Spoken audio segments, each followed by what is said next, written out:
Yo la guilde, aujourd'hui on va parler PVP, alors je sais que pas mal d'entre vous vont commencer à explorer ce côté du jeu à partir de WoTLK classique grâce à un équilibrage plus intéressant que sur Burning Crusade et l'arrivée de la double spécialisation. Et pour vous présenter un peu la méta de la saison 5, je serai accompagné par HRK qui a gagné la BlizzCon sur WoTLK original de 2010 et qui a été gladiateur depuis la saison 2 et cumule 3 titres de Randquan. Il va donc m'aider à vous présenter le PVP de WoTLK, les différences avec Burning Crusade et les tier lists V2, V3 et V5. Comme d'habitude, pour ne pas manquer les prochaines vidéos, n'oubliez pas de vous abonner et d'activer la cloche. Vous pouvez également rejoindre la chaîne pour débloquer du contenu exclusif. Sur ce, bon visionnage.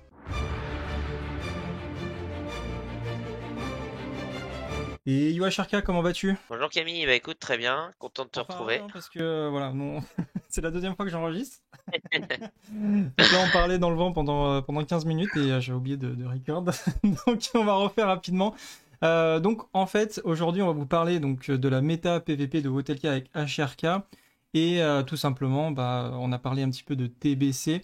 Donc très rapidement sur TBC, la différence qu'on va voir entre TBC et WoTLK, c'est tout simplement que voilà, on va passer sur une méta avec beaucoup moins de résist, beaucoup de choses qui ont été retirées. Et d'ailleurs récemment, Blizzard a annoncé retirer encore certaines mécaniques qui existaient vraiment à l'époque, mais qui pouvaient avoir des résistes internes. Quand on fait un chip par exemple, ça pouvait break à tout moment. Et également, je crois, sur les résistes des pénétrations d'armure. Je sais pas si tu peux me compléter à ce niveau-là, Sharka. Bah, en fait, c'est une grosse partie du côté aléatoire du jeu est amenée à complètement disparaître sur Lich King, Ouais, ce sur qui le était TK. déjà le cas, mais ils ont encore enfoncé le clou en disant, ok, on a bien compris qu'on veut pas, vous voulez pas cette partie aléatoire. Du coup, on améliore encore le truc. Et ouais, exactement. Bah, il faut savoir que cette partie aléatoire n'existait pas à l'époque, hein, sur le LK de l'époque, et et était pas aussi importante que ça l'est actuellement sur le BC auquel on est. Ouais. Et c'est quelque chose qui a tendance à entre guillemets frustrer énormement les gens. Ah bah ça c'est sûr, hein, quand C'était une demande de la communauté qui est quand même assez forte. Je pense que beaucoup de gens, moi ne serait-ce que de mon côté à moi, je jouais avec un pote qui jouait Rogue. Voilà, il s'en plaignait constamment, hein. C'est-à-dire à chaque arène, c'est Kuba résiste, aiguillon résiste, et du coup on pouvait pas jouer et c'est assez frustrant. Bon, voilà, et encore il jouait Rogue, mais il y a plein d'autres classes qui sont concernées évidemment par ça, parce que c'est pas que relatif au Rogue. Le Rogue c'est vraiment, ça peut être déterminant. Mais il y avait aussi le côté proc masse qui était vraiment exagéré avec l'arme qui proquait les masses plus l'aspect masse. Ouais, exactement. C'était pas très agréable. Un petit peu aussi l'invasion du stuff PvE avec les Warglaives en arène. Beaucoup plus qu'à l'époque, hein, parce qu'à l'époque, croiser un rogue avec les Warglaives, c'était quand même assez exceptionnel. Enfin, moi, je me souviens, à très haut Scott, j'en connaissais un. De mémoire, je crois qu'il s'appelait Farz. Ouais, c'est pareil, j'en connaissais qu'un seul et on était sur du rating à 2500 quand même à l'époque, qui était pas du petit rating C'est ça, parce qu'il et fallait, en j'en fait, connaissais qu'un seul. il fallait les deux trucs, quoi. C'est-à-dire qu'il fallait que le mec fasse du PvHL, qu'il arrive à être prio, qui joue rock déjà, qu'il arrive à être prio dessus, et qu'en plus il soit bon en PvP, ce qui était souvent assez rare, je pense, dans les guildes PvE à l'époque, parce que les joueurs qui jouaient vraiment bien en PvE, c'était très très rare, je trouve. Enfin, ils étaient bons en PvE, mais qu'ils soient bons en PvP, hein, c'est ça que j'entends, hein. Je dis pas qu'ils étaient mauvais en PvE, mais c'est juste que d'avoir un joueur PvE qui est bon en PvP, c'était quand même assez rare. Et donc du coup, les rogues, il y a pas mal de rogues qui avaient les Warglaives, mais les rogues qu'on retrouvait après derrière à haute cote, c'était quand même assez rare. Ouais, exactement. Donc C'était pas comme actuellement où les gens ont beaucoup plus d'expérience sur le ouais. jeu. Là, le niveau est beaucoup plus lisse, hein. Enfin, il y a bien sûr, il y a toujours des exceptions qui sont bien, qui survolent la méta, mais globalement, le niveau moyen est bien plus important. Moi, je trouve ce qui fait, d'ailleurs, si on peut parler de manière générale en arène, je trouve que ce qui permet vraiment de monter en arène, c'est d'avoir deux joueurs qui jouent bien ensemble, qui jouent une classe méta, enfin une compo méta en tout cas. Et là, vraiment, ça monte au niveau de la cote. Mais si t'as trop de disparité au niveau des niveaux, t'as beau avoir la meilleure compo, franchement, c'est impossible, quoi. Totalement. Assez compliqué. Ok, donc du coup, c'était des résistes, de l'aléatoire, c'était beaucoup de PvE, de stuff PvE aussi, c'était une résilience pas forcément très efficace. Et donc du coup, pour parler de WoTLK, qui est vraiment le cœur de la vidéo, donc on va parler un petit peu du nouveau système, et après on fera aussi des petites tier lists V2, V3 et V5, un petit peu sur notre expérience globale du jeu, l'expérience de HRK, mon expérience et ce qu'on a pu voir aussi sur PCR, parce qu'on allait faire des tours dessus, on connaît les méta, il y a des leaderboards aussi de privé, donc c'est assez intéressant et on verra est-ce que notre méta à nous va vraiment correspondre finalement avec cette méta de serveur privé. Je suis pas forcément sûr à 100%. Donc il y a pas mal de choses, de discussions qu'on va avoir, je pense, très très intéressantes à ce niveau-là. Pour commencer, on va pour voter le cas, les changements des ratios. Donc qu'est-ce que tu penses de ça à ce niveau-là, chacun? La modification des ratios est une très très bonne chose. L'époque, ils ont vraiment voulu supprimer ce côté aléatoire, RNG, hein, du jeu, qui est frustrant. Faire place en fait à quelque chose de beaucoup plus lissé, qui va beaucoup plus récompenser, entre guillemets, le joueur en lui-même que de la probabilité en soi. Et qui est vraiment une très bonne chose. Je pense que le meilleur exemple, c'est le Racial Orc, qui sur TBC a 15% de chance de résister au stun il va passer sur LK sur 20% de durée de stun réduite, qui est pour moi le parfait exemple de ce qu'est LK en termes de mécanique PVP comparé à une extension comme TBC. Et le racial humain, du coup, il y a eu beaucoup de rumeurs. Moi, il y a plein de gens qui me disaient oui, mais tu sais, le racial humain va être nerfé, ça a été annoncé par Blizzard, etc. Pour l'instant, on voit bien que non, hein, il va pas être nerfé. Est-ce que tu penses que le ratio humain mériterait un nerf ou est-ce que, au contraire, ça contrebalance un petit peu les ratios de la Horde?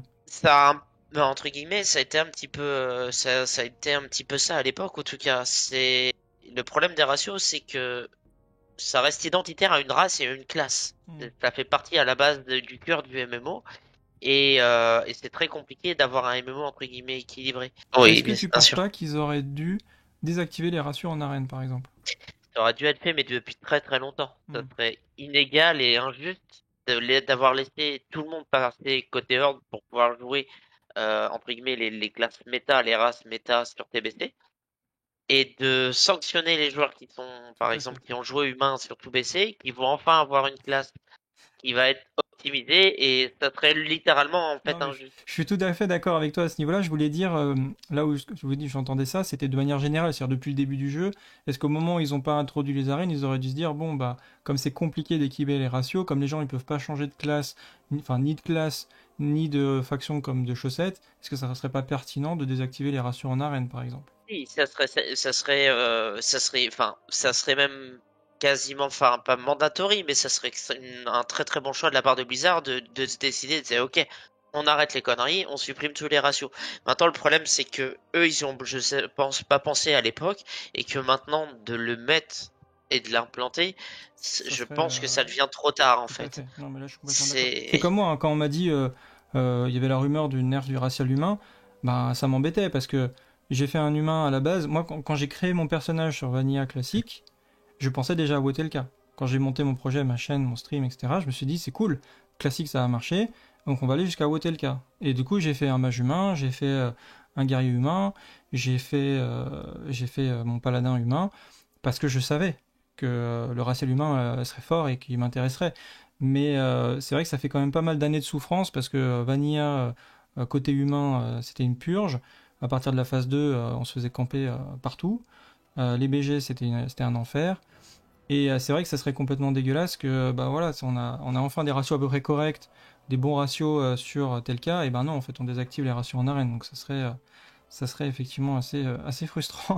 Je te cache pas. ouais, totalement injuste envers la communauté, sachant que enfin, ils ont entre guillemets laissé propager sur TBC et ça serait sur LK qui voudrait faire la modification, ce qui serait bah oui complètement injuste. Donc voilà, pour les ratios, on va dire que ça s'équilibre un petit peu, même le racial F de l'UNI et Rework aussi est vraiment sympa, je Exactement, trouve. ouais. Ouais. Tout à Overall, fait. tous les ratios de beaucoup de classes, par exemple le Donnaru du Draenei devient relativement fort, je le trouve très très bon, en tout cas sur LK.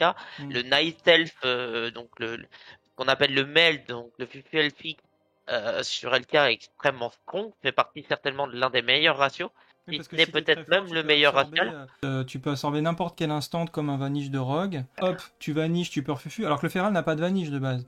Mais le feral elfe de la nuit peut vanish. Exactement, grâce à ce sort. Et c'est ce qui aussi augmente un petit peu le skill cap entre guillemets, parce que Mm. plus on peut faire de choses, plus le skill cap entre guillemets augmente. Donc voilà, bonne nouvelle pour les ratios côté Alliance, hein, évidemment, hein, rejoignez-vous sur Sulfuron Alliance. Mais ensuite, le plus gros changement qu'il y a sur les arènes de Wetelka, c'est le nouveau système d'arène centime qui n'existait pas à l'époque, qui est inspiré donc du système de retail. Donc on en avait déjà parlé hier, et donc du coup moi j'en avais conclu qu'il y avait des points positifs, et toi tu m'as apporté aussi des points négatifs. Enfin, il y a des points positifs et des points négatifs. Donc moi je citerai dans les points positifs, c'est évidemment la possibilité de jouer avec tout le monde. Ça peut être pas mal de, tiens j'ai envie de faire quelques arènes, je vois qu'il y a un mec qui cherche, qui synergise bien avec ma classe, il a la même cote que moi, hop, bah tiens, je vais aller faire quelques games, tu vois. Ouais, exactement. Ouais. Ça ouvre la voie à pas mal d'autres choses, comme tu l'avais dit, comme le boosting par exemple. Ouais, exactement. En fait, de toute façon, ça va être compliqué d'avoir le système parfait et d'avoir un système qui, entre guillemets, n'a pas de faille. Obligatoirement, c'est quelque chose, enfin, le système qu'il faut implanter va obligatoirement avoir une faille. L'avantage, c'est effectivement, bah, c'est que maintenant, les gens, c'est un jeu entre guillemets de consommation rapide, c'est du one shot. On a vite envie d'aller jouer ou quoi que ce soit, ce qui était absolument pas le cas à l'époque parce qu'il fallait trouver ses joueurs, etc. Bah, comme sur TBC, Mm. qui fait que bah ça a tendance à entre guillemets bah, dégoûter les gens parce que bah la manière de consommer le jeu a complètement changé.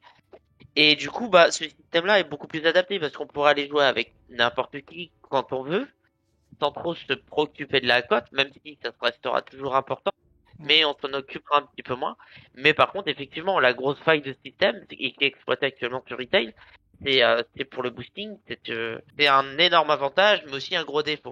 Ouais. C'est-à-dire qu'en fait, bah, les gens peuvent, entre guillemets, monter leur team, prendre un autre joueur qui va avoir une moins bonne cote, mais vont augmenter la cote, entre guillemets, ce qu'on appelle la MMR, le rating caché, et donc va pouvoir permettre à l'autre joueur d'évoluer dans le rating du coup bah, du booster et du coup bah va lui permettre de gagner des points même s'il est sur par exemple un ratio de victoire qui est de 51% pour 50% enfin pour 49% de défaite. Mm. C'est là on va dire la tare et le problème du jeu. Après c'est voilà, on voit le verre à moitié plein ou à moitié vide. Ah, je suis tout à fait C'est d'accord avec toi. Moi, personnellement, je trouve que c'est une bonne décision globalement. Je suis très content aussi. Ça, c'était une décision qui avait été sur TBC, mais je trouve que c'était très très bien. C'est quelque chose que j'aurais aimé avoir à l'époque, mais c'était techniquement pas possible, c'est-à-dire d'avoir un corps de bataille global, parce que ça permet d'avoir plus de proc arène entre guillemets, que ça attaque mieux, et d'éviter aussi le sniping. Même si forcément à partir d'une certaine cote très très haute, notamment, c'est quelque chose qu'on peut pas forcément éviter. C'est comme ça. Mais c'est quand même, je trouve que c'est quand même vraiment très très bien à ce niveau-là. Autant tu vois le système de recherche de donjons aléatoires, je trouve ça dommage qu'il ait retiré du jeu, et j'aurais bien aimé qu'il le laisse, mais en laissant qu'avec des gens du serveur. Tu vois, j'ai pas envie d'aller jouer avec des Anglais ou des Russes ou je sais pas quoi en donjon. Puis je trouve que ça casse l'immersion complètement, et entre autres. Mais là, c'est pas quelque chose qui me dérange du tout sur les arènes. Au contraire, tu vois, j'ai envie que ça attaque vite et d'avoir jamais les mêmes adversaires. exactement, je suis totalement d'accord avec toi. Sur Ouais. ça, c'est comment dire. C'est ouais non, ça reste enfin en tout cas ce système-là une très bonne chose. Avant, on avait des corps de bataille, tu pouvais être le premier de férocité, mais tu jouais pas contre un joueur ultra connu parce qu'il est sur un autre corps de bataille. Alors, tu pouvais avoir une Et non, meilleure cote que lui, mais ça veut rien dire parce qu'au final, l'inflation des cotes n'est pas la même d'un corps de bataille à l'autre et tout. Donc, c'était assez compliqué de dire j'étais le meilleur au monde parce qu'en fait, tu jouais pas tout le monde. Là, tu peux dire je suis le ouais, meilleur d'Europe, par exemple. Si t'es premier, tu peux ouais, dire je suis le meilleur. et c'est exactement ça. Ouais. Donc ça, je trouve ça vraiment, vraiment pas mal. Ensuite, alors bon, petite parenthèse à ce niveau-là, je trouve ça un petit peu dommage qu'ils n'ont pas fait une armurerie comme on peut voir sur certains serveurs privés, parce que ça se fait, hein, c'est pas non plus délirant à coder. Donc je suppose qu'on aura toujours le petit tableau à la con devant le PNJ, hein. C'est mieux que rien, mais c'est quand même un peu ridicule, donc j'espère que Blizzard fera un effort et nous fera une petite armurerie, j'y crois pas trop, mais on peut toujours espérer avec la hype. L'armurerie était pas venue en place à l'époque de LK et pas sur BC. C'était à BC, il y avait une armurerie, oui, à TBC. À l'époque, il y avait une Ah ouais. armurerie, c'est Ah je oui. comprends pas le choix de Blizzard de pas l'avoir réimplanté dans le jeu.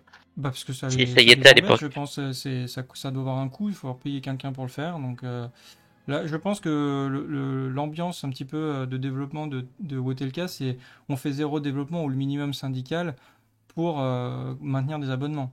Je pense que c'est pour ça que Wotelka, enfin la version classique marche et existe, hein. C'est parce que finalement c'est quand même de la réutilisation et sans faire aucune modification. C'est pas comme si on faisait un Warcraft 3 Reforged où il faut quand même payer des gens pour l'améliorer. Là, il n'y a aucune amélioration à ce niveau-là. Et encore, ils pourraient faire assez facilement beaucoup d'améliorations graphiques parce qu'ils ont tous les assets de nouvelle génération qui pourrait très bien intégrer facilement dans Wotelka, et on aurait un jeu beaucoup plus joué, beaucoup plus joli. On voit d'ailleurs certains serveurs privés qui utilisent des assets de Légion par exemple, qui sont assez jolis au niveau des personnages et tout. Et franchement, il n'y a rien de choquant, c'est même plutôt pas mal. Donc bon, voilà, c'est une petite critique, si on peut en faire une à ce niveau-là.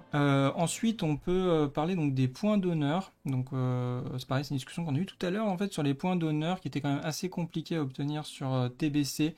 Peut-être même trop compliqué parce que j'ai vraiment eu le sentiment sur le début de TBC que ceux qui partaient avec des marques et des points d'honneur stockés de Vanilla partaient avec un énorme avantage, et que du coup ils s'installaient comme ça tout de suite dans le haut de panier de l'arène, et après pour les déloger parce qu'ils prenaient plus de points que tout le monde et du coup ils étaient mieux stuff, etc., etc., c'était très très compliqué de se lancer en arène un peu sur le tard, et qu'on était relativement bloqué, alors que sur Wotelka, même s'il y aura toujours ça, c'est-à-dire qu'évidemment il y aura ceux qui peuvent stocker des marques, hein, les marques ne seront pas supprimées, elles seront gardées, vous pourrez les échanger à un PNJ. Je crois que c'est les 100 marques, je crois que ça fait 18 500. Ouais, c'est une marque égale 185 d'honneur. Ouais, En c'est tout ça. cas, c'est ce qui est marqué sur le PNJ Donc c'est 18 500 pour actuellement. les 100 marques, donc 18 500 x 4, c'est ça, il y a 4 types de marques différentes. Donc ça nous fait, ça fait une barre d'honneur complète, ça fait 74 000 d'honneur. Voilà. Ouais, c'est ça. Ouais. Donc du coup ça fait une double barre d'honneur. On dirait que c'est beaucoup, mais au final c'est pas si énorme que ça fait deux grosses pièces de stuff, genre ceinture, bottes, quelque chose comme ça. Ouais, c'est ça, parce qu'au final, il me semble qu'une pièce, c'est aux alentours de 30 000 d'honneur à peu Et près. encore, il faura de la cote, mais j'ai pas regardé sur la bêta d'ailleurs, tu l'as sous les yeux, peut-être les cotes? Non, on n'a pas le. En fait, les hors-sets ne sont pas. Tu as la cote des items, donc Ouais, de Fatal, par exemple, où ouais. on est sur les mêmes cotes que sur TBC, hein, à peu près. Mhm. Mais par contre, sur tout ce qui est hors-set, vu qu'ils n'ont pas implanté les hors-set PVP sur le serveur, actuellement, on ne sait pas. On sait pas, d'accord. Mais c'est pas impossible qu'il y ait des cotes sur le hors-set. Écoute, là, mes souvenirs s'arrêtent. Je me rappelle pas, en tout cas, de l'époque. Bon, bah ils nous le diront Et en je commentaire. saurais pas te Si dire. vous avez des souvenirs de vos cotes, vous pouvez le mettre en commentaire, comme ça on verra si la mémoire collective arrive à se souvenir de ça. En tout cas, c'est pas impossible. Voilà, c'est pas impossible qu'il y ait de la cote. Donc peut-être ceux qui ont stocké de l'honneur, bah, il faudra attendre quand même qu'ils montent des cotes, et la saison d'arène ne commençant pas, probablement, enfin, elle va sûrement commencer en même temps que les raids, je suppose. Donc, ça veut dire que ça vous laisse quand même une semaine de faire un joug, etc., et de rattraper finalement un petit peu l'honneur, ou en tout cas d'être au moins à 75 000, je pense. Oui, oui, oui, facilement. De toute façon, l'honneur se farme assez. Enfin, le fait d'être stacké à 75 000 et que l'honneur se farme relativement facilement va entre guillemets un petit peu équilibrer toute cette balance des joueurs qui auraient pris de l'avance, dont. Ouais, tout à fait. Et on avait parlé aussi d'un sujet que je t'ai fait découvrir, je crois, parce que tu n'étais pas au courant, mais qui a quand même beaucoup de possibilités de récupérer donc du stuff PVP en PVE, notamment à cause des insignes qui peuvent être échangés. Donc les insignes héroïques peuvent être échangés contre du stuff bleu, et les insignes Nuance de, raid de peuvent être raid. échangés contre du stuff épique rang 2, parce qu'il y a 3 rangs. Il y a le rang bleu, le rang moyen, intermédiaire, rang 2 PVP épique de 7, hein, et il y a le rang 3 qui s'obtient avec des cotes ou à Arcavon, qui est le niveau maximum. Ouais, c'est le stuff sauvage, haineux et fatal. C'est ça, exactement. Et donc du coup, alors je vais essayer de te retrouver ça. J'avais fait un fichier, parce qu'il y a plusieurs moyens aussi de gagner de l'honneur, tu sais, t'as les marques du joug, enfin, Oui. les espèces de pierres là. Et en fait, ces pierres-là, quand tu les trades, tu peux les trades contre de l'honneur. D'accord. Et pas contre des items aussi ou pas du tout? Si, non, tu peux trade contre plein de choses. Mais tu peux aussi trade contre de l'honneur directement. Et en D'accord. fait, ce qui fait que quand tu possèdes le joug, tu peux non seulement trade les insignes contre du stuff bleu, mais en plus, tu peux trade les pierres contre de l'honneur, et donc du coup du stuff bleu indirectement aussi. Enfin, du stuff du Oui. hors-set ou du set. Donc c'est-à-dire que l'équivalent de points d'honneur sur un donjon est encore augmenté quand tu possèdes le joug. Ok. En gros, ces marques, ces pierres ont une valeur en points d'honneur comme les insignes héroïques ont une valeur en points d'honneur, pour faire simple. Mais en gros, l'idée, voilà, c'est ça, c'est que quand t'as le joug et que tu peux spammer, parce que honnêtement, je sais pas ce que t'en penses, mais je trouve que les héroïques, évidemment, les héroïques comparativement à TBC sont extrêmement simples, et tu peux vraiment les enchaîner pour certaines en 15 minutes. Surtout que t'es vraiment avec un groupe de guildes, tu vois, qui avance bien. Alors certains donjons sont plus longs que d'autres, hein, ou sont avec des events que de toute façon tu peux pas vraiment réduire. Mais voilà, en une heure, tu peux en faire 3-4. Et du coup, ça fait que ça fait 4 insignes par donjon. Je crois qu'une insigne c'est 1300, j'avais calculé 1300 points d'honneur à peu près par insigne. Donc un donjon plus ce que ça te rapporte le joug, ça fait à peu près 4000 d'honneur. Donc ça fait que voilà, dans une heure tu fais 16 000, dans une heure tu fais 16 000 d'honneur plus tous les loots que tu as récupérés en donjon. Donc ça peut être extrêmement rentable comme ça sur une journée d'enchaîner rapidement les différents donjons. Tu peux prendre une grosse avance je pense niveau équipement. Et puis ensuite en raid, comme on l'a dit, ouverture de Nax 10 et 25 qui sont sur des idées différentes. Donc c'est ce qui drop le plus d'insignes. Je sais pas combien d'insignes ça fait, mais on pense à peu près une vingtaine. Donc ça veut dire que la première semaine, tu peux t'acheter une pièce PVP épique juste avec Nax. Et voilà, juste avec Nax, et voilà, c'est tout. Ouais, c'est Archavon, qui est c'est ça que je voulais dire. une Avec bonne Nax, chose, quoi. Nax et Archavon, si t'as de la chance, tu peux potentiellement, première semaine, t'as déjà 2 pièces épiques, quoi. Voire même plusieurs, hein, Double pièce voire même plusieurs. Parce que si tu as vraiment beaucoup de chance et que t'as double pièce sur Archavon. Ah oui, c'est vrai, parce que t'as le 10 et le 25. Non, mais t'as raison. Oui, Oui, bah en oui. plus, tu peux avoir double pièce de même classe. Oui. Et tu peux avoir double pièce en 10. Et Donc puis potentiellement, tu peux avoir 4 pièces, en fait. Ouais, et puis si je me trompe pas, le boss du joug donne, je crois, accès non, aux jambières et aux torses, non? Ou gants, jambières, torses, il me semble. Bah, après, c'est toujours pareil, c'est une question de chance. Ouais, non, c'est vrai que je pense que c'est toujours rageant, tu vois, tu te balades à Dalaran et tu croises un mec, il a déjà 3-4 pièces épiques, alors qu'il va jamais faire d'arène de sa vie. Bah ouais, mais Ça, de toute c'est la façon, base. overall, sur LK, c'est de toute manière, on est plus facilement récompensé au niveau des items et tout. Ouais. C'est plus facile, enfin, le stuff est beaucoup plus accessible, en fait. Clairement. Ouais. Si tu joues, Qu'on si tu soit fais un joueur PvP, si tu fais du casu loot ou tous qu'on les ça jours, soit un ouais. tryhard, tout le monde est récompensé pour le coup. C'est ça. Ouais, je suis tout à fait d'accord. C'est beaucoup plus simple. Donc voilà, je pense qu'on a tout dit sur l'équipement, sur la méta, enfin sur comment ça allait se passer un petit peu les différences entre TBC aujourd'hui. On va pouvoir passer à la tier list. Donc normalement tu vois mon écran, une belle tier list. Donc déjà, qu'est-ce que tu mettrais comme spé en S tier? Moi j'ai une petite idée, mais Très compliqué. on va commencer. En fait, le problème, c'est que je on va mettais faire une tier beaucoup. list parce qu'il y a tout en fait. J'aurais dû préciser, mais on va commencer par les DPS. Je pense que c'est ce qui intéressera déjà premièrement les gens. Ouais. Moi personnellement, je mettrais les LEM. Mais après ça dépend si on parle de quel format. Donc on va peut-être commencer par la Voilà. 2.2. Est-ce qu'on parle d'un format overall de toute l'extension ou est-ce qu'on parle d'un Non. format 2.2, Non, alors déjà, 3.3 ou effectivement, 5.5? t'as raison. Donc on va dire, on parle de la 2.2 et de la S1 de Wotelka, donc la S5. La première D'accord. saison de Wotelka, donc S5, 2.2. Qu'est-ce qu'on mettrait en premier? Et on commence par les DPS. Alors, en fait, le problème, c'est que c'est en fonction de comment on va avancer dans l'extension. Parce que au début, par exemple, je vais prendre le cas d'une classe comme Rogue, on pourrait la mettre dans S tier au début parce que ça va être extrêmement fort. Et plus on va avancer dans la résilience, moins ça va l'être. Ça va être par exemple, peut-être qu'on pourrait la mettre dans A parce qu'elle reste overall très très forte, mais elle est peut-être pas autant que d'autres Là, pour classes. le coup, on est vraiment sur la méta de la S5. Les premières semaines, pour moi en plus, c'est les plus importantes, c'est les premières semaines parce que c'est là où tu donnes aussi de l'élan à ta team, tu donnes de l'élan à tes points d'arène, donc à ton stuff aussi indirectement. Ça peut avoir un impact sur le PVP si tu récupères les PVE, pardon, si tu récupères les armes rapidement. Donc le début de saison est quand même hyper intéressant et les gens voudraient savoir, je pense, qu'est-ce qui marche très très bien en début de saison. Donc on va se baser sur la S5 début de saison. On va retrouver du coup le Rogue. Le Rogue pour toi, c'est la meilleure classe en V2. Il fait partie des meilleures classes, ouais. Attends, c'est le Rogue, ça c'est Rogue Combat, non? Le Rogue Sub, ouais, ça va être le Rogue Assassinat. Rogue Combat Sub, c'est celui en bûche. Ouais, voilà, celui qui a le petit, qui ressemble au Meld. Ah oui, c'est celui-là. Voilà, hop là. Donc ça c'est le sub. L'assassinat avait l'air assez puissant aussi, j'en ai croisé sur la bêta qui faisait... Alors actuellement il est buggé, mais effectivement il est très très fort. Le problème c'est qu'il est extrêmement squishy, encore plus qu'en temps normal. Ouais. Donc malheureusement je pense pas que ça soit une S tier entre guillemets. Si on fait le Rogue, on commence par le Rogue, tu le mettrais l'assassinat en B, en C? Je le mettrais en A parce qu'il va vraiment trouver sa place, mais que dans un certain type de match-up quoi. Ok, il va jouer avec quoi? Il va jouer avec un prêtre? Avec un priest principalement, ouais. Non, principalement avec un priest puisque ça va être vraiment de entre guillemets camper une target et de ne jamais la lâcher. De mobilité, il veut pas ouais, voilà, c'est ça. Ses poisons, etc. Pour faire les envenimer, c'est chiant, il peut pas trop switcher de cible. Mais par contre, il a une grosse pression sur la cible en cours. Voilà, c'est ça. C'est vraiment une classe qui est faite pour mettre de la pression en continu et une très très forte pression en continu. Le Rogue Sub joue avec beaucoup de classes différentes, avec beaucoup de DPS, je suppose aussi. Non, très peu. C'est qu'avec le prêtre. Non, très peu. Ça va être principalement avec le prêtre, Ouais, avec un feral ou avec un mage. Donc on va retrouver les compos qu'on trouvait à l'époque sur LK, sur TBC, pardon. d'accord. Et oui, il y a qu'un mage quand même. Donc c'est prêtre, rogue prêtre en premier, peut-être la meilleure compo.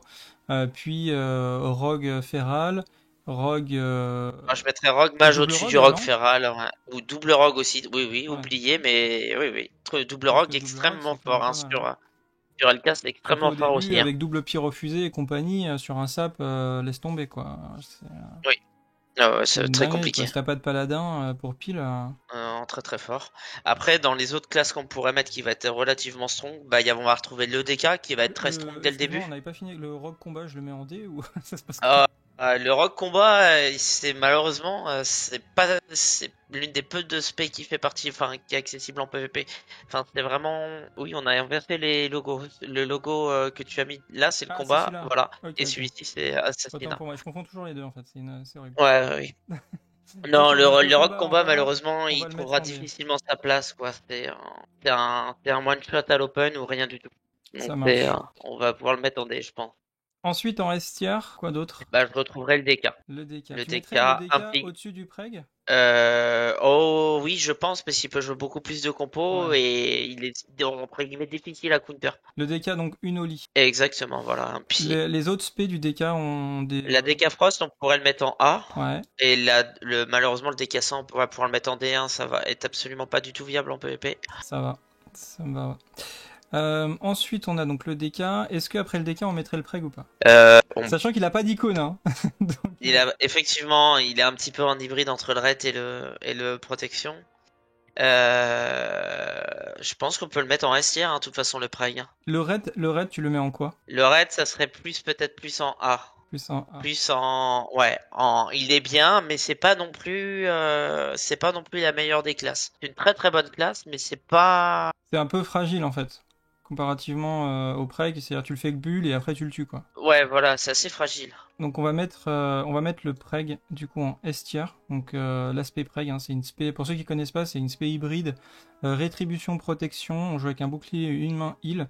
La force de cette spé, c'est qu'on peut produire beaucoup de heal en tapant, donc on fait des dégâts très corrects et on heal assez fort. Et du coup, ça fait qu'on est 2,5 dans l'arène, c'est-à-dire on a 2 DPS et un petit healer de poche. Mais ça suffit, vu qu'on met beaucoup de pression, ben, on va acculer un petit peu l'équipe en face et ça fait qu'ils n'ont pas forcément l'opportunité de mettre énormément de dégâts et on arrive à tenir comme ça son mate. Et d'ailleurs, le DK et le Preg sont très forts. Je pense, pour avoir joué pas mal de compos avec le Preg, que ça va avec beaucoup de compos. On peut faire Preg Rogue, Preg Gun, Preg ce qu'on veut quasiment. Mais il y a des compos qui sont vraiment beaucoup plus fortes que d'autres. Par exemple, le Preg Chamelio, que je mettrais aussi ici, je le mettrais en S tier, tu vois, le Chamelio. Ouais, bah moi, tu vois, par exemple, Amélio, je le mettrais en dessous. C'est-à-dire qu'en fait, ce qui fait qu'il est fort, c'est parce que c'est la méta de 2 et la méta avec le Preg ou avec le DK, Ouais, le combo des deux. ouais. Mais en soi, lui-même, la classe en elle-même, bah, elle ferait pas partie du S tier. Ouais, parce que Parce du qu'en coup, soi, parce qu'il a sinon, que l'opportunité. Sachant que, enfin, il a pas beaucoup de compos qui sont viables pour lui. C'est ça que tu veux dire. oui, exactement. Entre guillemets, une classe quand même relativement assez squishy, assez fragile. Après, il y en aura pas tant que ça en vérité. Par exemple, sur la bêta, j'en ai croisé peut-être un. Même sur Bah parce privé. que ça fait partie des classes qui ont besoin de beaucoup de résilience. Parce que si tu ne peux pas tanker l'ego, bah tu peux pas, entre guillemets, heal ton mate. Et Ouais. du coup, bah c'est très compliqué, quoi. C'est une classe qui a besoin de beaucoup de résilience. Donc ça va être une classe qui va être. Plus on va avancer dans l'extension, plus elle va être forte. Mais en tout Hmm. cas, leur lead sera difficile pour elle, en tout cas. Donc du coup, on va dire la preg en. Donc tu la mettrais quand même en S tier. Oui, Et en A tier, du coup, le ret. le raid. Ensuite, on a en S tier, tu mettrais quoi d'autre du coup? Le chaman LM. Shaman LM.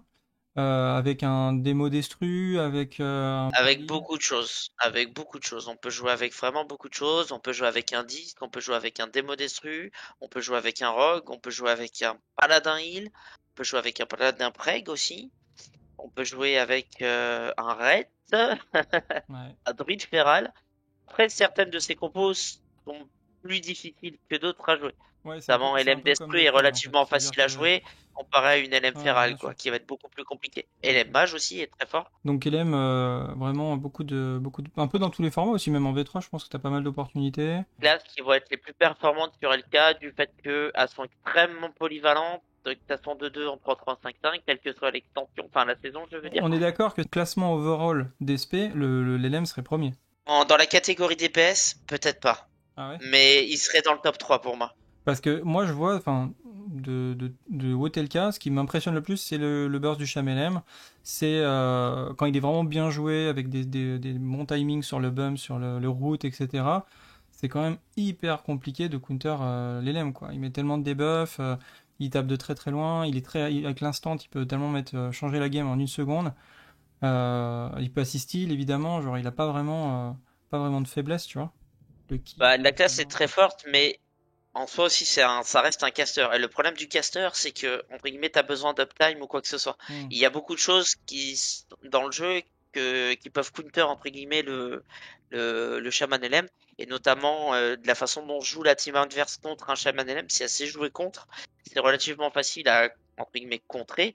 La classe est très forte après, donc ce qui fait que une arène peut durer relativement longtemps pour réussir à trouver l'occasion à ce moment-là de pouvoir gagner. Avec Mais des dispels, c'est des kicks, des glaives au moment. Ouais, voilà, c'est ça. Ce qui fait vraiment sa force, c'est pas forcément que ses dégâts, parce que le burst c'est quand même assez important. Hmm. C'est son, entre guillemets, bah, le côté hybride, la mixité en fait de la classe.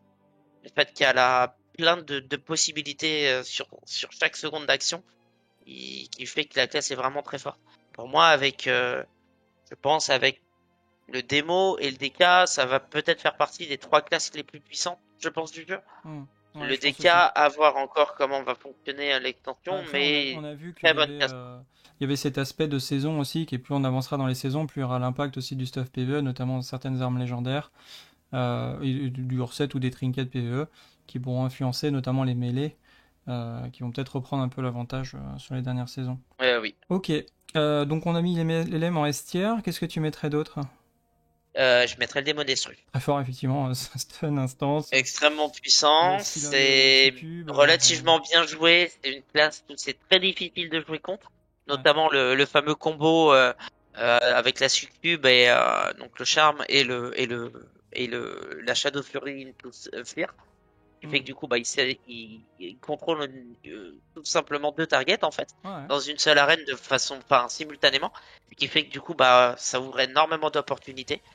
Et voilà, ce qui fait que la classe est extrêmement forte, le burst est et elle est relativement assez résistante quand même, mine de rien. Avec le TP, des Ouais. CD, la pierre, une armure de heal en plus qui booste le Chamelem qui le heal. Donc c'est vrai que c'est quand même pas mal du tout. Ok, ensuite on a quoi? Et ben, je me suis mitigé sur le druide feral, mais je pense plus qu'il irait dans une catégorie A parce qu'il aura quand même moins de compos qui seront viables et relativement plus dur entre guillemets on va dire à bien jouer et à réussir à push entre guillemets. Ça se fait plus facilement counter que d'autres classes. Alors Mais la classe est très forte. pour avoir pas mal, hein, comme tu le sais, joué Feral à l'époque, eh ben je suis d'accord avec toi. C'est-à-dire que le Feral, autant à l'époque, je pense qu'il était vraiment S tier, surtout à partir de la S2, enfin S2, j'entends À 6, ouais, S6, tel S7, cas. dès qu'on commence à avoir un petit peu de rési et tout. Mais de ce que j'ai ressenti en jouant sur PC contre des Feral, je trouve que c'est une classe qui est un peu à l'image d'elle-même à l'époque, c'est-à-dire assez fragile finalement, et que faut vraiment la jouer à la perfection pour faire de la value. Et donc le skill cap est assez monstrueux, et survivre en Feral, c'est quand même un sacré challenge, je trouve. Mais ça reste quand même très très fort, je pense, sur certaines compos, avec un prêtre notamment, comme d'hab. Oui. Un double DPS, ça va être très technique, mais surtout sur la S1. Mais par contre, avec un prêtre, ça peut être bien joué, ça peut être vraiment un enfer pour beaucoup de compos. Voire même pouvoir rien faire, je pense, contre ça, si tu sais c'est bien et que tu fais des burns. Donc tu mettrais où, en haut de la A-list? Ici? Ouais, pour moi, oui. Oui, oui, oui. Ok, ça me va. Ensuite, alors dans les autres spé, on a les ki. Les ki, je suis un peu mitigé sur les Les ki. keys, pour moi, ça serait ouais, sur du B parce que malheureusement, alors les Starfall sont extrêmement puissants, Ouais, mais ça qui se rend la fait. classe relativement autiste, Hmm. que si on appuie sur un bouton et on tue des gens.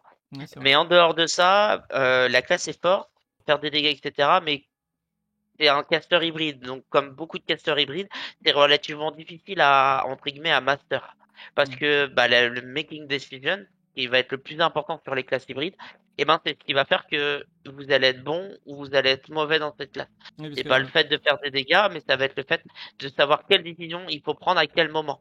en gros, Si je dois ce que assist, tu veux dire pour cesser, traduire heal ou ça, quoi pour que ceux ce qui soit. font peut-être pas trop de PVP, mais en gros, c'est que à chaque seconde de la game, chaque GCD, t'as un choix qui s'offre à toi. Soit tu fais des dégâts, soit tu heal, soit tu CC. Voilà, Et en plus de ton exactement. placement qui doit avoir un impact. Ouais, exactement. Donc c'est ce qui va rendre la classe relativement difficile et je pense que tu auras quand même un palier assez important entre un bon Moonkin et un mauvais Moonkin, ça va sauter aux yeux. Hmm. Ah ouais, tout à fait. Et donc ça se joue avec quoi, par curiosité? Moi, je dirais Bunkin Rogue. Oui, Je pense ouais, que c'est très pas très mal. fort en 2-2. Peut-être Bunkin DK aussi, éventuellement. Je dirais peut-être plus Moonkin, peut-être avec un Shaman LM, je pense, Ah ou ouais? un Log Destru. Ouais, je pense plus quelque chose qui a, c'est une classe hybride donc il va être plus fort avec une autre classe, soit hybride, soit avec une classe pure DPS, mais qui a du contrôle. Il va lui Et avec un falloir une autre Magivre, classe hein, qui peut-être? puisse le pile. Avec un Mage Frost aussi, peut-être, pourquoi pas, mais je pense que ça sera bien plus performant avec un Chamelem ou avec un Démo Destru, à mon avis. Ok. Je pense que le combo avec le Démo Destru sera meilleur. Ah ouais, d'accord. Moi, j'aurais dit plutôt LM parce que je me disais, tu vois, il va break les CC avec ses dots, ses Starfall et tout. Bah, pas forcément, en fonction de comment la personne va jouer. Hmm. D'ailleurs, le Starfall Avec un, break les CC ou pas? Genre, si tu Starfall avec des chips, ça casse ou et ben, là, ça va dépendre du script du serveur. Ça, D'accord. honnêtement, je n'ai pas la réponse. J'ai actuellement, oui, je crois, mais je n'ai pas la réponse. Donc, je peux pas Ok. te donner une affirmation Parce et que ça peut, ouais, ça peut faire quand même une grosse différence. Du coup, il nous reste donc le mage. Là, on a fait, donc j'ai placé le gardien en D, hein, donc voilà, je l'ai fait sans te demander, sans te consulter, mais oui, bien pour évidemment. savoir. Le druide, on est toujours sur le druide, donc druid heal. Est-ce que tu le mets en A ou en S? Moi, à Non, mon ça avis, je va le être mettrais pour plutôt moi en A. l'un des moins bons healers. Ah ouais? Ah ouais, donc faut le Oui, mettre plus bas encore. parce que ça va être l'un des healers, ça va être tout l'opposé de TBC. C'est-à-dire que ça va être un healer qui était très facile à jouer à TBC, qui va être l'un des plus difficiles parce que il est extrêmement fragile. C'est quasiment que des hots, très peu de Ouais, heal direct. Et du coup, bah forcément, LK est une extension où les dégâts sont très rapides, très vifs. hmm, Et ben forcément, le Druid Heal, le healer est pas forcément très réactif à l'avance et ne prévoit pas entre guillemets les go, et ben il va c'est avoir trop beaucoup tard de quoi. mal à heal. Et effectivement. Et donc ça va. Pour moi, je le mettrais dans la catégorie des du troisième healer. Ah Troisième, oui, ouais, en plus, troisième je healer. te dis ça, mais on s'est spoil parce qu'on devait faire une liste de heal, donc c'est moi qui te dis de la... C'est moi qui dis de la merde. Ok, bon, on reviendra sur les heals après de toute façon. Ensuite, le mage. Donc on a le mage feu, mage givre, mage arcane. Bon, le givre, évidemment, je pense qu'il sera le plus utilisé. Où c'est que tu le vois? Moi, je le verrais en A. Ouais. En A parce que la classe est très forte, Hmm. mais elle est pas si puissante que ça. Je veux dire, les dégâts sont pas si importants que ça et elle reste assez fragile en fonction des compos que l'on tag. Et du coup, ouais, c'est une très très très bonne classe, mais de là à la mettre en vestiaire, je suis pas convaincu. Et en A, tu la positionnes quand même au-dessus du rogue, je pense. Assassinat, Ouais. je la mettrais en dessous, moi Ah ouais? personnellement. D'accord. Et Oui, de dégâts givre? ouais, devant le décagivre, je pense. Ok. Donc on va le mettre par ici, sachant qu'on a aussi, on a aussi le paladin Ret. Que je mettrai plus tard dessus. Je ferai une résumé en fait sur mon site et il y aura la tier list avec le ret précisé preg, ret, etc. Donc ensuite on a le mage feu qui je pense sera joué par certains. Oui, très fort, Euh, honnêtement très très fort, ouais. mais plus en fin d'extension qu'en début. Mais il sera relativement fort, fait énormément de dégâts. Pour moi, ce sera aussi catégorie A, sans problème. Côte à côte au givre devant derrière ou Derrière quand même le givre. derrière. L'aspect givre est quand même Il l'aspect y la aura plus peut-être forte moins pour le mage. de choix de mate peut-être. Les gens seront peut-être plus réticents à jouer avec un fire qu'un givre. Après, la classe est quand même très forte, donc mais c'est beaucoup plus fragile qu'un Frost, quoi. Ouais. Donc forcément, ça la rend quand même moins viable. Ensuite, tout à fait, tout à fait. Donc ensuite, on a parlé du démo Destru, mais on n'a pas placé le démo affliction. Alors le démon afflige, je le mettrais en catégorie A, c'est-à-dire qu'en fait, il a beaucoup entre guillemets de survie. Ouais. il met une bonne pression continue, mais le problème c'est que au final les dégâts, enfin c'est relativement compliqué d'avoir des kills en démo à affliction. Et du coup, c'est Ah, je veux dire bien l'exécute, parce moins qu'ils ont rajouté, je puissant crois, que des l'exécute. mots destruits quoi. Hmm. Ouais, mais d'avoir le kill, tu verras que les healers arrivent plus facilement à heal les dots d'un lock que un destruit. Donc pour moi, ça restera en catégorie A. Après, c'était très fort contre beaucoup de compos, Hmm. mais très compliqué à master. Et le démo des monos, est-ce que ça se joue ou pas? Oh, pour moi, ça va être, ouais, ça se joue, c'est jouable, mais c'est très compliqué. C'est loin d'être. Pour C'est en moi, B, ouais, on peut en le mettre en C? catégorie B avec le boomy parce que ça joue beaucoup sur un bouton. C'est sur ça que tu dois faire ton kill. Si t'arrives pas à faire ton kill après, et ben pendant le CD de la VOC, et ben tu es coincé quoi. Ouais, je vois. Ok. Qu'est-ce qui nous reste? On a le prêtron. Le prêtre ombre, je le mettrai en A aussi. Va y avoir pour moi, va y avoir beaucoup de classes qui sont en Tu le A, hein. mettrais en dessous, au-dessus de la fille? Moi, je le mettrais quand même au-dessus. Au-dessus de la flèche. Oh, ouais, moi je le mettrais au-dessus du match feu, en dessous du match frost. Ok. Donc un peu le cul entre les deux. Et du coup, ça se joue avec quoi? Avec un rogue? Ouais, Euh, Rogue. Ça va être l'une des meilleures compos de deux, si ce n'est peut-être la meilleure bien jouée, Ah ça ouais. va être le Shadow Priest Rogue, qui est l'une des compos les plus puissantes du jeu en 2-2 tout au long de l'extension. Ah oui, d'accord. Ok. J'avais pas le souvenir que c'était aussi fort sur la S1. Mais après, c'est vrai qu'on va en parler peut-être. Après, on va parler de ça. C'est les différences aussi du fait que le DK, tout simplement, avait dominé la S5 à l'époque parce qu'il était pas nerfé. Et que nous, on va déjà arriver sur une méta nerfée au niveau du DK. Ça l'empêche pas d'être très fort. Mais ça va surtout permettre aux autres classes de respirer un peu et d'avoir plus de diversité comparativement à ce qu'on avait regardé, tu te souviens, sur les anciennes euh, leaderboards qui étaient envahies de DK pâles. Ouais, totalement. Du coup, on a donc le prêtre, c'est bon. On a le War Arm, Ah, je vais le mettre en S tier sans hésitation. même sur c'est la première saison. Même sur la première saison, moi c'est une classe qui est extrêmement forte. Et tu le positionnes Euh, où dans le classement du ASTIA? je mettrais, je pense, derrière le DK. Ah ouais, d'accord. Aussi haut que ça. Ok. Ouais, oui, oui, oui, la classe est très forte. Par contre, très compliqué à jouer, mais très, très, très forte. En fait, l'énorme avantage, c'est que c'est difficile d'avoir le kill d'un guerrier. Et c'est qu'en plus de ça, entre guillemets, il a tout un panel pour vraiment couper, entre guillemets, le DPS adverse. Hmm. Notamment avec le pourcent qui fait proc overpower, qui réduit les dégâts que l'adversaire envoie de 50%. Et du coup, bah, c'est très compliqué en fait. Quand t'as un ward sur toi, c'est très compliqué de faire des dégâts. Déjà parce qu'il va te faire énormément de dégâts. Et qu'en C'est-à-dire, plus tu de peux ça, préciser, pour ceux qui connaissent pas, c'est un sort qui réduit les dégâts quand tu kicks. alors en fait, c'est un sort, ça ne te kick pas, ça te met juste un debuff. Ce debuff fait que tu heals 50% de moins et tu te fais des dégâts de 50% de moins aussi. Ah d'accord, Donc je savais même pas que ça marchait comme ça. en fait, si te proc, donc Fulgurance, qui est juste Ouais, donc une de faire attaque une qui fait des esquive. dégâts, il va te mettre ce debuff et du coup, bah, ce debuff va faire que tu vas faire moins de dégâts du coup, bah forcément. D'accord, en fait, donc Moins c'est de pas, heal c'est si pas t'es sur le un healer. kick, c'est en fait quand tu fais une esquive sur le guerrier, il peut te mettre une fulgurance, et quand il te met une fulgurance, ça met ce debuff. À LK, la particularité du War, c'est qu'en fait, il applique du coup le dot, ce qu'on appelle pourfendre, que tu vas appliquer Ah, c'est sur une sur le target. kick du dot?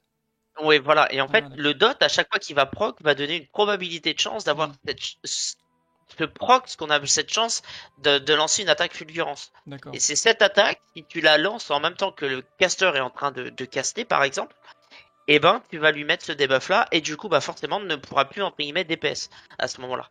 Ouais, Et du coup, effectivement. bah, c'est une classe qui a un pile qui est extrêmement puissant, Ouais, s'il et sait c'est une quand les classe qui utiliser est au bon moment et difficile à tout. kill. Voilà, exactement. Mais ça va être une classe qui va être difficile à master, à bien jouer. Ok, bien vu. Ensuite, je mettrai. On n'a pas vu, il y a le Fury. Est-ce que ça existe? Non, ça va être en catégorie D aussi. Ok. Le Prot? Là, ça existe Ah, pour je toi? mettrais en A pour moi. En A, à quel niveau? Bon dernier quand même. Mon dernier de là. Est-ce que tu Ouais. penses que ça monte en puissance? Moi, je pense qu'avec la RPN, ça monte en puissance, la prot. Alors, pas forcément l'ARPEN, mais ça va être principalement dû aux pièces PvE. Ok. Notamment bah, les pièces de stuff qui Ouais. t'augmentent les dégâts soit d'heurtoir, soit de honte de choc ou ce genre de choses. Hmm. Et ben ça va up énormément le Warprot. L'Arpen bien évidemment comme tout mêlé, mais c'est surtout ces paliers de gear PvE qui vont faire que la classe sera vraiment plus forte qu'en temps normal. Ok. Ensuite, on a quoi? On a le chaman Amélio, Shaman Amelio. tout au bout à Il est droite. là, ouais, bien vu. On pourra le mettre en A pour Ah ouais, moi. tu vois, moi Ouais, en j'aurais A. mis en S parce qu'il est, enfin avec le prêt, il est tellement fort. Ouais, mais c'est les limitatifs hein, en termes de compos. T'as très peu de compos qui sont viables. Hein. Ok, et en haut, tu le mettrais où? Ouais, je le mettrais, je pense, derrière le lock affli, je Ok. pense. Donc quand même au-dessus du prot. Ouais. Ça marche. Et il nous reste plus que le Hunter du coup. Donc il y a l'aspect bête. Donc je crois que Ça c'est. fait bête que tu pourras mettre en A aussi, hein, qui est très forte. Ah ouais, d'accord. Ok, j'en ai vu très très peu. Mais ouais, c'est vrai qu'en burst, c'est peut-être pas mal du coup. Bah, ça va être très fort en early et ça va l'être de moins en moins au fil de qu'on va avancer dans la résilience, quoi. D'accord. Ensuite, on a l'aspect précision. On pourrait mettre en S tier, mais je pense que pour moi, c'est la classe la plus difficile à jouer du jeu. Je suis tout à fait d'accord. J'ai fait beaucoup d'arènes avec des chamélios random et avec un pote Hunter qui joue vraiment bien Hunter. Et autant on comprend et que j'ai vu des vidéos et je vois que ça peut être fort avec un preg, hein, j'entends. Mais honnêtement, c'est clairement la plus dure. Le Hunter surtout n'a pas le droit à l'erreur. Il faut vraiment qu'il se fasse à Et la perfection. ouais. Il doit prédater des trucs sur ses. C'est pour moi la classe qui a le skill cap le plus important, le plus haut du jeu sur LK, Je suis pour moi. d'accord. Il y a tellement de touches en plus entre la gestion du pet, les interves, le Ouais, sacri, la lib, le reset CD. T'as trop de trucs quoi. T'as trop de trucs. ouais, clairement, clairement. Ouais. Et du coup, il nous reste quoi? Il reste le chasseur survie. Je pense que c'est à peu près la même Ouais. chose, non? Non, on va plus Non? se mettre en B, honnêtement. En B. D'accord. Ouais, ouais, parce que du coup, c'est quand même l'aspect la moins puissante des trois, hein, clairement. Ok. Et le Hunter précis, on n'a pas dit, mais tu joues avec quoi? Ce serait plutôt Hunter Priest. Hunter, euh, tu peux jouer Hunter Priest, Hunter Pal, Hunter Prey, Hunter Red, Hunter Feral, ouais. probablement aussi Hunter Rogue, Ouais, en gros, c'est viable avec beaucoup de Hunter choses, mais ça Chamelem dépend du niveau aussi. du Hunter, Ouais, quoi. C'est- voilà, mais ça va principalement ça va être entre guillemets, ça va être déterminé par la qualité du joueur qui va le jouer, le Hunter. Ensuite, on a, pour finir, l'aspect prot. Le Palprot, ouais, je le mettrais en A, mais il est très dépendant du gear. Donc, on le met ici. Ouais. Moi, en V2, j'en ai croisé certains. Ça m'a vraiment fait. Enfin, j'ai perdu. En plus, ça a fait très très mal, entre guillemets, en dégâts. Il joue avec un DK impie, je crois. Et c'était pas healable, quoi. Les dégâts étaient pas healables. Il y avait vraiment beaucoup de burst. Et il tankait, en fait. Il se healait parce que tous les deux avaient beaucoup de PV. Donc, il se healait au saut de lumière. Mais effectivement, j'ai pas l'impression qu'il y ait beaucoup de compos. Alors, il y a pas le chaman aussi, je crois, qui est fort. Ouais, il Pas n'y le a pas chaman. beaucoup de compos qui sont viables avec un pal. Parce Mais que le problème du pal protection, c'est sa fragilité contre les casters. Très fort contre les mêlées, très fragile contre les casters. ouais, c'est ça. Ok, et ben voilà pour la méta du coup 2-2 qui m'a l'air pas trop mal, hein, je suis assez On a d'accord. oublié le mage arcane. Tu Ah peux oui. mettre aussi en A aussi, qui est très Ah fort. ouais, d'accord, tu le mettrais en A le Mage Arcane. Ouais, Ok. Et ouais, du ouais, coup, très très tu joues fort. avec quoi? Avec pareil, Rogue Ouais, principalement Rogue, Rogue avec ou Cham, je peut-être avec un démo pense. destru, avec les CC du démo destru, ça peut être pas mal. À voir, pourquoi pas. Donc du coup pour la V2 c'est fait et maintenant avant de faire les heals on va faire les heals après. Comme ça va juste nous permettre de déplacer simplement les symboles parce qu'il y a pas mal de classes qui vont rester dans leur position. Donc pour la V3 qu'est-ce qui change selon toi? Quelles sont les classes qui deviennent très intéressantes en V3, qui synergisent bien et du coup qui montent un petit peu ou qui descendent au contraire? En 3-3, je mettrais, pour moi, le NBM et l'Amelio pourraient passer dans la S tier. Notamment la compo Beastly est vraiment très très puissante Ah sur ouais. LK. Donc du Surtout coup au début. l'Amélio passerait au-dessus et du fait que Ouais. voilà, on joue une Bisclive avec un paladin, c'est ça un paladin heal Oui, voilà, principalement avec un Palaïl pour la survie, ce qui va faire que la compo est extrêmement forte et il y a quand même beaucoup de survie. Du purge offensif, de la survie, des dispels, du self-heal. Ouais. Et des Très dégâts très difficile à conséquents. cesser parce que le glaive, parce que le trémor, parce que le NBM qui est complètement immune euh, pendant son burst. Donc effectivement, ça se comprend. Pas évident pour tout le monde de counter ça. C'est quoi, c'est fort, ça détruit les casters un peu, non? Ça détruit quasiment tout. Ah, ça détruit tout, carrément. C'est quasiment, en fait, il y a très peu de classes qui sont capables de tanker une Beastcleave, hein. C'est vraiment, quasiment aucune classe est capable de tanker une Beastcleave et est obligée de la kite, hein. Excepté sur des CD défensifs, type voir en shield wall ou ce Hmm, genre de choses, quoi. hmm. C'est la force de cette compo, hein. C'est vraiment ça, hein. C'est que ça prend une target et ça fait tellement de dégâts que bah, Ça la ça devient très retourne, quoi. compliqué à tenir, quoi. Ça la retourne. Ok. Ensuite, au niveau des mouvements, qu'est-ce qu'on a? Donc, on a le rogue finesse déjà. Est-ce qu'il va pas descendre un petit peu quand même? Pour moi, je le laisserai encore dedans Ouais. et je ferai monter le mage à ce moment-là parce que du coup, la combinaison du rock sub et du mage frost avec le 10 fait que la compo est très très forte. Donc, la RMP, Ouais, la RMP est la très forte, RMP surtout en classico, saison 5. et tu la mets en première Ouais, position ou tu la. peut-être, c'est difficile, très compliqué. Je pense pas, je pense pas, ça va être l'une des meilleures compos de là ce qu'elles prennent la première position, je pense pas. D'accord. Qu'est-ce qui va prendre la première position selon toi? Ah, je pense PHD. Voilà une paire d'écart. Pas l'NDK. D'accord. Donc, Et déjà, je pense que ça déjà va être saison très 1. compliqué de, ouais, je pense que ça va être très compliqué de battre ce genre de compo. Donc, on mettrait ça donc en première position, hein. Pal, un DK, et on va prendre le DK. Donc, ça serait quelque chose comme ça, du coup. Je pense. Et moi, je mettrais la Bisleaf juste après et après la RMP. Est-ce que le niveau de jeu requis quand même pour la RMP est pas supérieur à celle de la Biscleave? Si, nettement. Donc, du coup, on pourrait considérer que la Ah Biscleave bah est quand pour moi, même. la Bisleaf, tu peux la mettre devant Voilà, elle est la devant, RMP donc sans aucun problème, hein. ça fait Oui, quelque oui, chose oui. comme ça. C'est une compo qui est très facile à jouer. C'est Ouais. certainement l'une des compos les plus faciles à jouer du jeu. C'est pour ça que je me disais, c'est bizarre de mettre quand même la RMP devant, parce que le niveau de jeu requis pour monter une RMP et gagner une Biscleave, par exemple, il est tellement beaucoup plus élevé. Oui. Ensuite, on aurait quoi? Le War, on le laisse Bah là, en S-tier, il va rester faire pas mal de oui, compos, je il pense. restera. Oui, oui, oui. Tu peux jouer Thunder, donc pas le Warcham, LM. Hmm. Tu peux jouer THG, Wardeka, pas là. Il y a pas mal de compos qui sont viables. Ouais.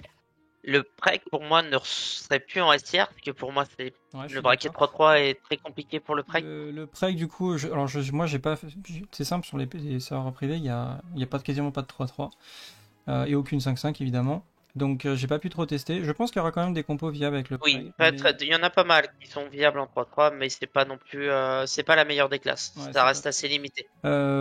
Du coup, on le mettrait quoi, en bêtia? Euh, non, je mettrais quand même en A. Quand même, ok. On va le mettre là pour l'instant. Ensuite, donc là, on avait le guerrier, c'était bon. Le chamelem et le Oh, démon d'esprit. ils gardent largement leur place sans aucun problème. Tu le mettrais donc derrière tout ça, le chamelem? Peut-être devant le guerrier, non? En début, ouais, quand même. Euh, Compliqué là, honnêtement. Je pense que c'est mythifié parce que ça va souvent ensemble. Donc je pense que tu peux mettre le Shaman LM devant le guerrier et le démo d'esprit aussi, je pense. T'auras quand même plus de compos qui seront viables avec. Et le combo LSD avec un démo AFI arrive plus tard ou c'est viable, c'est jouable dès début sur la première? Non, c'est très puissant dès le début. Donc on Après, peut pour monter moi, le démon peut-être le d'esprit est démo AFI beaucoup plus aussi, hein. puissant que l'affliction. On peut, ouais, on peut. Ok. Ça nous fait. C'est là où on voit aussi quand même que tu vois, on a beaucoup de spé qui sont en haut du tableau, tu vois. C'est-à-dire qu'il y a beaucoup de possibilités de compos, d'alchimie En entre les fait, classes. c'est très difficile de déterminer qu'une classe est une S tier ou une A tier du Mm. fait que les compos sont, enfin, en fonction de la compo, la classe est totalement viable Et le ou niveau ne du l'est joueur. pas. Et en fonction du joueur aussi, Mm. c'est là où tout réside. Enfin, sur LK, c'est, C'est pour ça qu'il faut essayer en- de principe, on essaie de principe que le niveau de jeu est à peu près équivalent. Mais on essaie quand même de prendre aussi le skill cap, comme par exemple pour la Biscleave. C'est vrai que moi, ça me paraît aberrant que même si potentiellement à terme une excellente RMP peut passer une Biscleave, mais en même temps mettre une Biscleave, enfin une RMP devant une Biscleave en termes de puissance, c'est aberrant parce que la Biscleave elle est tellement plus facile à jouer que ça veut dire qu'elle est plus puissante aussi, tu vois. oui. Donc voilà, bon est-ce qu'on y a d'autres choses qui vont changer de catégorie? Le Feral, est-ce que tu le passes? Moi je le trouve très fragile, je le vois pas en STR par Non, exemple. moi je resterai en A. Il est très bien en 3-3, mais il est pas non plus. Il va être, enfin, justement, il va être encore plus squishy du fait qu'il y a un DPS de plus. Ça va être plus compliqué entre guillemets. Donc, Encore moins le droit à l'erreur, quoi. ouais. Le Rogue Assa. Oh, il garde à sa place. Il est Ok. très squishy, donc. Ok. Le Prêtron. Bah, c'est pareil. T'as quand même pas mal de compos limités en Shadow. Tu vas être obligé de jouer avec un rogue ou avec un mage. Donc, bah, ouais, ils ont pas forcément beaucoup de mobilité. Après, ils ont quand même beaucoup d'outils maintenant LK, mais effectivement, ouais. Le Mage Fire. Ma cheveux reste très fort aussi, hein. Ouais. Dès qu'il y a Frost, c'est que c'est très squishy. Ça fait le burst, c'est insane, mais la classe est très squishy. Hmm.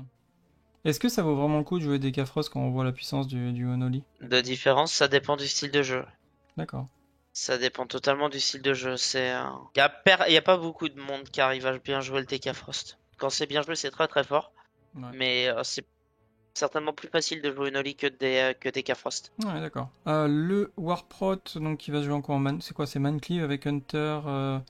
Ouais. ce qu'on appelait avant à l'époque African Turtle Cleave, qui était du coup bah, le Wardef, Hunter Palil, Ouais. qui est très fort. Euh, En fait, le problème du Wardef, c'est qu'il a besoin. Après, il y a des compos cachés hein, qui sont très fortes. Wardef, Shaman LM aussi, c'est fort. Mais par contre, bah voilà, le skill cap est quand même assez important. Mhm. Parce que du coup, bah forcément, on n'a pas de MS, donc ça va être que sur des dégos ou quoi que ce soit. Donc, il y a quand même des choses Une bonne synergie à bien setup, ouais, pour pour pouvoir vraiment avoir burst des au bon kills, moment sur etc. quoi. une ouverture. Alors que Wardef, c'est mieux si tu joues avec une classe qui t'impose une MS, quoi. Il y Ouais, a c'est vrai. le combo Wararm Wardef aussi qui est pas mal du tout. Ah ouais. Et ouais, qui est très fort. Ouais, c'est vrai que c'est un peu comme si tu jouais avec un rogue, mais tanky, quoi. Bah, c'est surtout qu'en fait, il a beaucoup de choses contre les casters, en fait, le Wardef. Ouais. Il a le lancer qui kick à distance, Mhm. Le réflexe de base. il a le réflexe de zone, il a l'onde de choc, il a le coup traumatisant qui stun, l'onde de choc qui stun, il a l'heure de bouclier qui dispel, il a l'inter qui réduit de 30% les dégâts subis par la target, Mhm. donc, enfin, par Ouais, le c'est vrai. mate, donc c'est très très fort. Pas mal du tout. Ensuite, on a le paladin protection, le Prot, SSI. ouais. On le met là, ou est-ce qu'il évolue en V3? Est-ce qu'il est un peu mieux? Est-ce qu'il est un peu moins bien? Toujours Le bien au Palprot, dépôt. non. Pour moi, on placerait le Palret bien devant le Palprot quand même en 3-3. Donc à ce niveau-là. Ouais. Ok. Et ensuite, on avait le mage arcane. Ouais, il y a peu de personnes qui jouent Mage Arcane, donc j'ai pas forcément beaucoup de connaissances dessus. Est-ce qu'on le descendrait pas? Puisque en V2, ok, mais en V3, est-ce que c'est pas un Non, peu je pense qu'il est aussi très viable en 3-3, ça va dépendre d'accord? complètement du joueur. D'accord. Ok, intéressant. On verra si on croise des mages arcanes. Le Boomy, est-ce qu'il reste en B ou il monte? Ou il descend? Non, on le laisse en paix pour moi. On le laisse en B. Le démo, démono. Non. Pour moi, les trois spells là, elles bougent pas. Et ok, ça marche. Et toujours nos spé un peu bancal en D. Oui. Nos spé tank. Et ensuite, donc il ne reste plus que la V5. Au bas la V5, je pense que l'Amélio et le Biscleave, en fait, ça va être principalement des, soit ça va être une mêlée cleave complète, soit ça va être une caster cleave en V5. Mais il y aura peu de mixité en fait. Parce que qui dit mixité dit va y avoir des problèmes de entre guillemets d'uptime, de pouvoir DPS. Par exemple, si la personne est le seul mêlée avec deux casters, et ben il va à chaque fois qu'il va vouloir avancer, bah, il va être un peu en front line, donc il va être tout seul devant Ouais, cinq je comprends. personnes.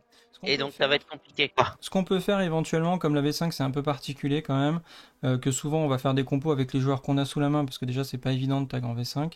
Par contre, on peut éventuellement proposer, on va partir à zéro là-dessus, et on va dire les trois compos OP en V5. Voilà, si je joue caster, qu'est-ce que je vais jouer? Donc moi je me souviens de la compo qu'on jouait à l'époque. Demo Il y avait Destru, Shaman Elementor, ouais, voilà, qui est un combo insane. c'était pas facile, Après, tu c'était peux remplacer le Hunter par un War aussi. Ouais, c'était pas la Daniel, ouais. voilà, donc ça c'est quand même une combo très forte, parce qu'en fait la force de cette compo c'est tout est à distance, donc tu maintiens les gens un petit peu à distance, et au moment où t'as une mec qui est mal placé, c'est sanction, silence à distance sur le heal, et il faut tenter de le one shot Ouais, sur un tu seul laisses ça, zone, en fait, tu laisses pas les gens approcher. C'est clairement entre ça. le bump, les fears, les patinoires et compagnie, et tu les maintiens en respect, et tu one shot un mec qui dépasse, et t'as la version avec le guerrier effectivement à la place du hunter qui va poser la MS. Qui, moi je trouve qu'avec un guerrier c'est moins bien pour avoir joué à la compo et avoir vu l'équivalent en face de nous avec un guerrier que je trouvais moins intéressante, puisque le guerrier des fois il va être toute la team est amenée tu vois à lamer derrière le poteau, là où le hunter sera toujours efficace, qu'il va pouvoir mettre des AOE derrière le poteau, il va pouvoir mettre un flair, il va pouvoir me faire des trucs, là où le guerrier va juste attendre tu vois, donc c'est pour ça Ouais, que je puis, trouve la pour un compo maintenir, c'est un MS, c'est surtout ça. Le voilà, M-Shot en permanence, il ce veut qui pas n'est pas le cas du exactement. guerrier, quoi. Exactement. Donc c'est pour ça que je trouve la compo beaucoup plus pertinente avec un hunter. Après, le hunter, voilà, faut vraiment qu'il fasse attention parce il peut se faire one shot assez rapidement aussi. Ensuite, on a donc donc ça c'est pour une compo caster plutôt. Bon alors pour les healers, je vais même pas les bouger parce que en général ça reste quand même les meilleurs, mais bon, évidemment après on peut remplacer. Je pense que c'est le plus irremplaçable pour moi, c'est je dirais le paladin. Ouais, Parce que t'as une c'est machine de heal, tu vois. quasiment impossible à remplacer Palila en Ouais, les 5-5. freedom, les bop, t'as mana illimité quasiment, donc tu. Les sets des défensifs hyper puissants. Ouais, la sacred zone, c'est quand même insane. Donc voilà, après on va switcher le prêtre par un druide. Je pense qu'il faut avoir un très très bon niveau en druide pour avoir sa place en V5, avec beaucoup de clones très bien placés, offensifs, tu vois. Ouais. Ça se justifie, tu vois. Mais je pense que c'est le joueur qui va justifier le druide. et pas le fait de vouloir jouer avec un druide, tu vois ce que je veux dire? Ouais, clairement. Donc du coup, sur une compo CAC, je verrais quelque chose comme ça. Et tu peux faire ça par exemple avec le Chamélio. Tu peux faire des choses comme ça. Je verrais éventuellement. Alors après, je n'ai pas imaginé ce que ça pourrait donner avec un Preg. Mais moi, si j'étais Preg, je voudrais jouer avec.